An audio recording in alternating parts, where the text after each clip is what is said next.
Attention all! Fairy tale things. Do not get comfortable. Get killing.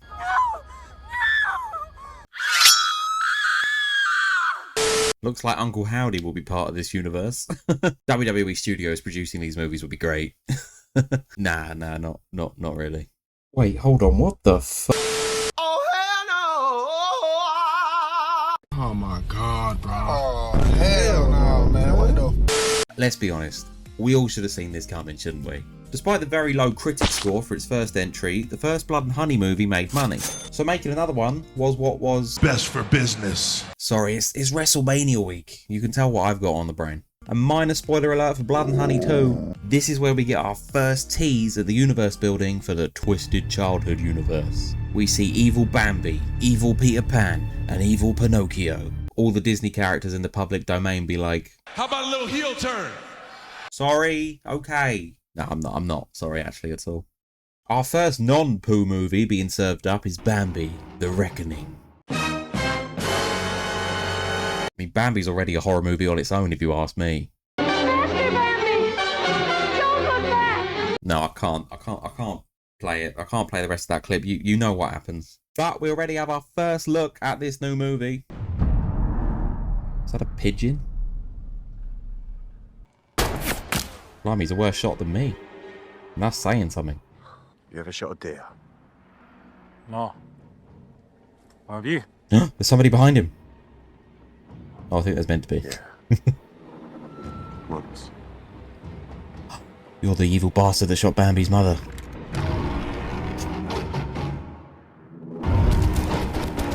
Oh. It's like me on Goat Simulator.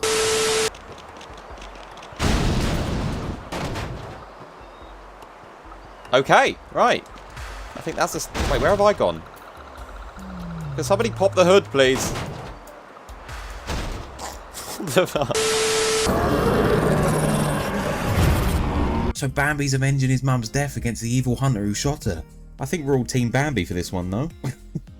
So the movie's planned out that will lead us into the big Poohniverse crossover movie. Along with the Blood and Honeys and Bambi is Peter Pan's Neverland Nightmare and Pinocchio Unstrung. There are no strings on me. Say what you want about all this, but they've planned out their shared universe better than DC did. What did he say? Pooh is about to show up in the post-credit scene like Nick Fury. My name is Winnie the Pooh and I'm here to talk to you about the Disney horror initiative, Fades to Black. Pinocchio is going to be like an Annabelle type of doll horror movie, I imagine. But I can already see him saying something to somebody along the lines of, I'm not gonna kill you. and then that just makes his nose grow like instantly big and it just impales him. Here's what the producer of Jagged Edge Productions has said about what to expect in Poohniverse Monsters Assemble.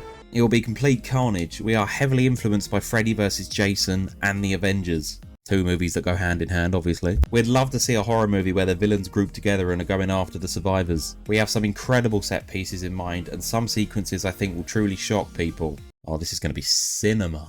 The movies we are working on now as standalones are all building towards Poohniverse Monsters Assemble. So on the first look poster for the movie, we can see Pinocchio looking the scariest of the bunch, to be honest, along with the Iron Man of this universe in Winnie the Pooh, who's riding Bambi and swinging his bear trap around like a lasso. He's joined by other Pooh crew members, Tigger, Piglet and Owl up here. But then there's some characters we haven't seen or heard about any solo movies for. This includes who appears to be the Mad Hatter or, and this is just me being hopeful, Willie McDuff. If you know, you know. And if you don't know, check out the Big Willy Scam. I don't know if this is the Easter Bunny or something. It looks like their weapon is a sharp carrot, which is great. Carrots are good for your eyes. He says, just before stabbing both of them out or something. This is probably Bunny from Winnie the Pooh as well, to be honest, but who's this? The Terrifier? Art the Clown's getting in on this too. That would be quite funny and poetic, considering the first two Terrifier movies and the first two Blood and Honey movies get compared quite a lot because of their journey of a low budget movie that made money and then just got a bigger budget for the second one that expanded the lore and then became a franchise.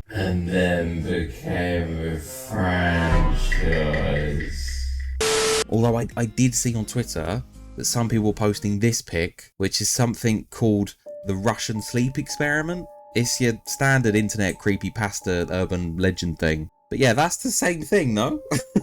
The Russian sleep experiment recounts an experiment set in 1947 at a covert Soviet test facility where scientists give test subjects a stimulant gas that will prevent sleep. As the experiment progresses, it is shown that the lack of sleep transforms the subjects into violent zombie-like creatures who are addicted to the gas. Not gonna lie, this is a mood when it's 2 AM and I've been editing for 8 to 10 hours. Speaking of sleep, by the way, this here has been confirmed to be Sleeping Beauty. But back to this, and despite this looking exactly like the same thing, this hook here makes me think it could obviously be Captain Hook from the Peter Pan movie. Maybe in this universe those two get along finally, I don't know. You got friends in me. You got a friend in me. You'll love to see it. Peter Pan and Tinkerbell aren't on this poster for some reason, even though they are confirmed to be in the movie. I don't know if this is supposed to be Tink. Most people seem to think this is Alice because she's right underneath the Mad Hatter. I think it looks more like Katie Hopkins, to be honest. She's got a needle there that looks like it takes her to Wonderland, alright. We've got a tombstone in the back here that looks like it says Christopher on it, obviously for Christopher Robin. Then there's one for Wendy too, so I guess in this movie Peter just said, that bitch. Or maybe Tinkerbell finally gets her wish and gets rid of her. Who is this? I joked about Uncle Howdy, but I legit can't see anybody else here. The hat with a feather makes me think maybe it's their version of Peter Pan, but I'm not entirely sure. Let's just hope he tells jokes in these movies that never land. Great joke, because if that doesn't land in itself, then it just works even more. I'm a genius! All I'm gonna say is, we need some Funko Pops of these. Oh, let's just hope this movie has a $200 million budget. Let's just let him run with it. I'm so here for the chaos, right? Are you not? One more thing before I go. One more thing. I was confused in Blood and Honey 2 how the movie took place right after the first one, but also seemed to completely retcon it at the same time. But shout out to the Wild Rabbit plush. Sorry mate, your username's a mouthful, but I'm very grateful to you because he commented on my last video saying, the first movie is a movie within the sequel after Christopher told everyone about Pooh's existence. That's why Christopher, Pooh and Piglet look different and Owl and Tigger are there this time. I'm so glad you let me know this, mate, honestly, because you're absolutely right. Scott Chambers, who played Christopher Robin in the second one, even confirmed this. So that adds even more layers to this franchise. Layers. So let me know in the comments below, what do you think about all this? Are you hyped for the Poohniverse? Drop a like if you enjoyed this video, hit that subscribe button, it really helps me out. Click that bell to be notified of all future videos, and while you're here, check out the other videos here in the Ryan-verse. Take care of yourselves, mates, don't let the bastards grind you down, and I'll see you in the next one. I don't believe in destiny, I just do what's best for me. Don't listen to my enemies, they're just full of jealousy. Yeah, this legacy, you gon' see what's left of me. You gon' see success in me, you ain't seen the rest of me. I just wanna be the best at what I know, better than the rest, just watch me grow. Put me to the test and watch me go. This is my quest, I'ma make it known. They call me obsessive, oh I know. Call me selective with my